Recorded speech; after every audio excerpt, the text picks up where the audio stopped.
El perico dorsirrojo o perico rabadilla es originario del sudeste de Australia. Se alimentan de semillas de gramíneas, generalmente a nivel del suelo.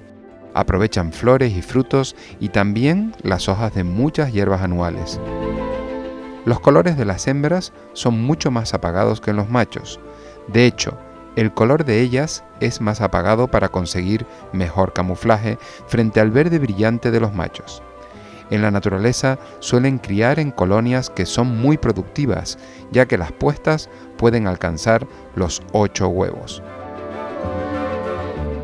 Son abundantes en la naturaleza y muy comunes bajo cuidado humano, dadas las altas capacidades de reproducción y lo bien que se adapta a los medios controlados. Esta subespecie se reproduce habitualmente en Loroparque Fundación, la mayor reserva genética viva de loros del mundo, y puede verse en Loroparque Animal Embassy.